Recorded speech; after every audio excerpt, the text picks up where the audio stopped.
জাতীয় সংসদের সাবেক স্পিকার শিরিন শারমিন চৌধুরীকে জুলাই গণঅভ্যুত্থানে ঢাকার লালবাগ থানা এলাকায় সংঘটিত হত্যা মামলায় গ্রেপ্তার দেখানো হয়েছে। আজই তাকে আদালতে তোলা হবে।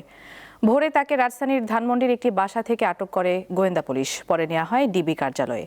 শিরিন শারমিনের নামে ঢাকায় 6টি মামলা রয়েছে বলে জানিয়েছে ডিএমপি।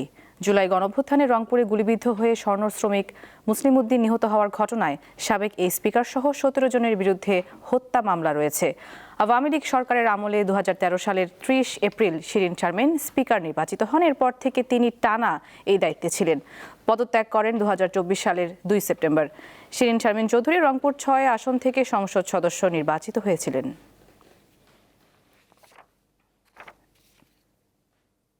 আপনারা জানেন যে আজ ভোর রাতে সাবেক স্পিকার ডক্টর শিরিন শারমিন চৌধুরী ওনাকে গ্রেপ্তার করা হয়েছে ডিবি কর্তৃক। ধানমন্ডি থেকে গ্রেপ্তার করে ডিবি হেফাজতে বর্তমানে উনি আছেন। তো যতদূর জানা গেছে যে বনানী, উত্তরা এবং রংপুরে তার বিরুদ্ধে জুলাই সংক্রান্ত বিষয়ে একাধিক মামলা আছে, জিজ্ঞাসাবাদ চলছে। দর্শক, ডিবি কার্যালয়ে রয়েছেন সহকর্মী হেদায়েতুল্লাহ সীমান্ত, সরাসরি যুক্ত হচ্ছেন তার সাথে। সীমান্ত, শিরিন শারমিনকে দুপুরে আদালতে পাঠানো হবে, তো এছাড়া আপনার কাছে আর নতুন কোনো তথ্য রয়েছে কিনা?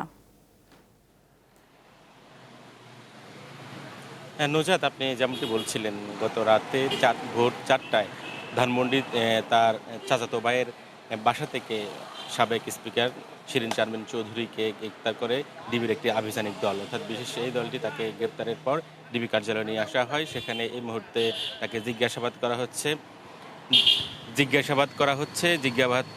জিজ্ঞাসাবাদ শেষে আদালতে তোলা হবে। আপনি যেমনটি বলছিলেন, এর আগে রাজধানীতে 6টি মামলা রয়েছে শিরিন শারমিন চৌধুরীর বিরুদ্ধে। জুলাই গণঅভ্যুত্থানে বৈষম্য বিরোধী ছাত্র হত্যা মামলা রয়েছে। লালবাগের একটি মামলায় তাকে গ্রেপ্তার দেখানো হয়েছে। পাশাপাশি ধানমন্ডি, বনানীতে সহ এমনকি রংপুরের একটি মামলা রয়েছে, যে স্বর্ণ শ্রমিক মুসলিম উদ্দিনের হত্যা মামলায় তাকে ওখানে একটা মামলা, সর্বমোট এখানে এখন পর্যন্ত 7টি মামলা তার বিরুদ্ধে রয়েছে, অর্থাৎ জুলাই গণঅভ্যুত্থানের হত্যা মামলা।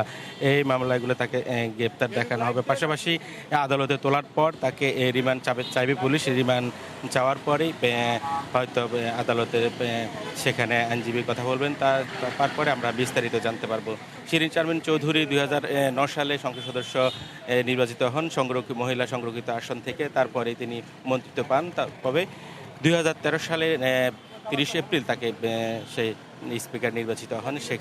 তারপর থেকে তিনি স্পিকার দায়িত্ব পালন করে আসছিলেন। যদিও গণঅভ্যুত্থানের পর সরকারের শপথ নেওয়ার, সংসদ ভেঙে দেওয়ার পর 27 দিন পরে তিনি পদত্যাগ করেন। যদিও আইনানুগভাবে তিনি, যদিও পার্লামেন্ট ভেঙে দিলেও তিনি স্পিকার থাকেন তার পরবর্তী স্পিকার নির্বাচিত হওয়া পর্যন্ত। তা অপেক্ষা না করে তিনি 27 দিনের মাঝে তিনি পদত্যাগ করেন। তারপর থেকে তিনি আত্মগোপনে ছিলেন। সে আত্মগোপন থেকে বের হওয়ার পর তিনি তার চাচাতো ভাইয়ের বাসা থেকে গতকাল ভোরে তিনি গ্রেপ্তার হন। এই মুহূর্তে জিজ্ঞাসাবাদ চলছে। জিজ্ঞাসাবাদ শেষে আদালতে তোলা হবে। তবে আমরা জেনেছি যে দুপুরের পর তাকে আদালতে তোলা হবে।